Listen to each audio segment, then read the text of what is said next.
পৃথিবীতে মানুষ স্বপ্ন নিয়ে বেঁচে থাকে।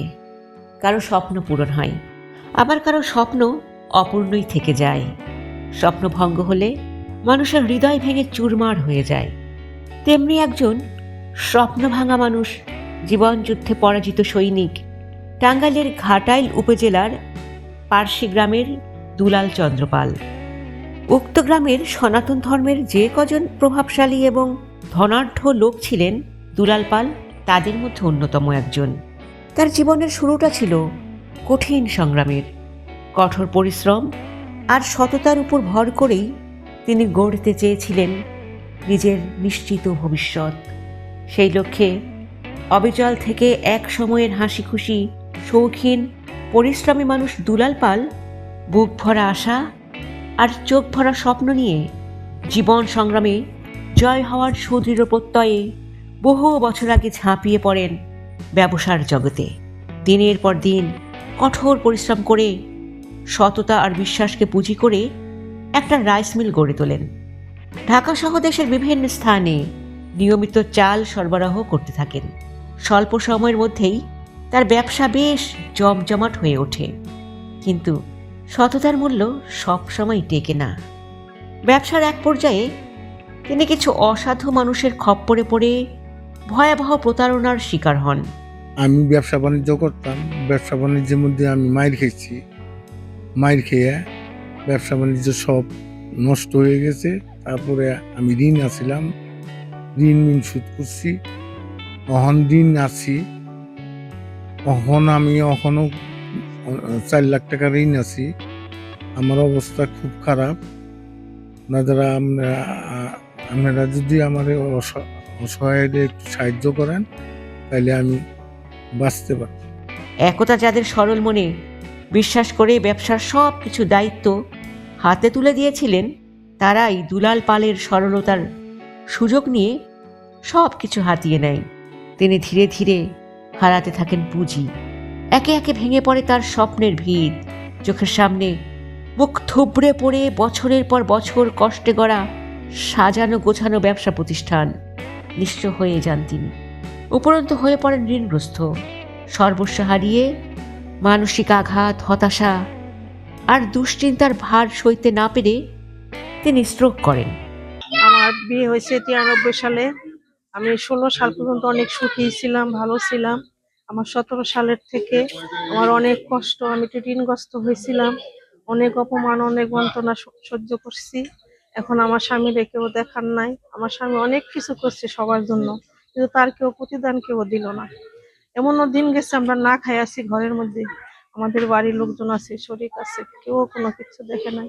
হ্যাঁ, আমার 2 কাকা শ্বশুর ছিল, এরা যথেষ্ট করছে, তাদের যতটুক সাধ্য মতো তারা করছে। এমনও দিন গেছে আমার মেয়ের মেট্রিক পরীক্ষা দিতে যাব, ঘরে আমার চাল ছিল না। এক মুঠ মানুষ আমাকে দিছে, তাই আমি খাইছি। ঘাটাল যে পরীক্ষা দিতে যাবে কোনো টাকাটা ছিল না, একজন হচ্ছে ধার করে দিছে। মানুষজন অভাবে পড়ে, কেউ কিন্তু ধার দিতে চায় না, মানুষ তখন চিনেও না। দুলাল পাল আজ অসহায়, ডান পাশ অবশ হয়ে গেছে, হাঁটাচলা তেমন করতে পারেন না। তবুও লাঠিতে ভর দিয়ে হাঁটতে চেষ্টা করেন।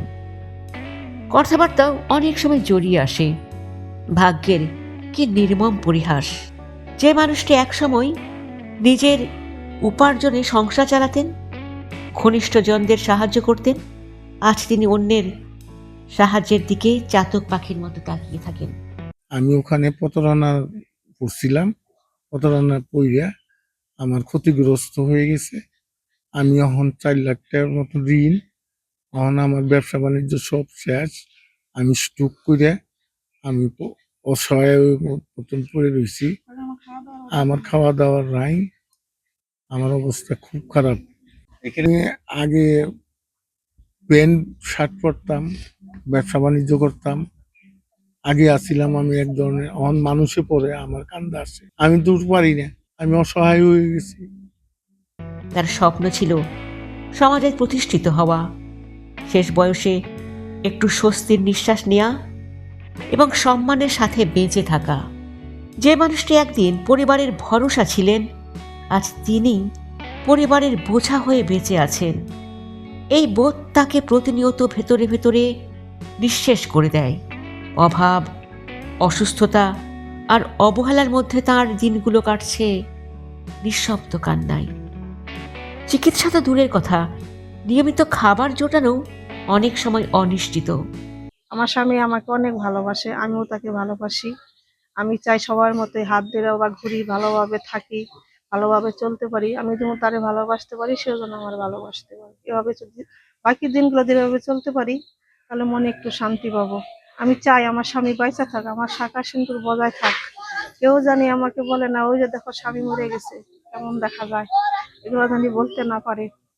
দুলাল পালের চোখে এখন আর স্বপ্ন নেই, শুধু বেঁচে থাকার ক্লান্ত অনুরোধ। তিনি আজ বাঁচতে চান একটু সহানুভূতিতে, একটু সুচিকিৎসায়, একটি মানবিক স্পর্শে। তার মতো অসহায় মানুষদের জন্য প্রয়োজন সরকারি সহায়তা, সামাজিক উদ্যোগ এবং মানবিক হাত বাড়িয়ে দেওয়া। আমরা কি পারি না দুলাল পালের মতো একজন অসহায় মানুষের প্রতি সহযোগিতার হাত বাড়াতে? সমাজের বিত্তবান ও হৃদয়বান ব্যক্তিদের কাছে উদাত্ত আহ্বান, আসুন জাতি ধর্ম নির্বিশেষে আমরা সবাই দুলাল পালের পাশে দাঁড়াই।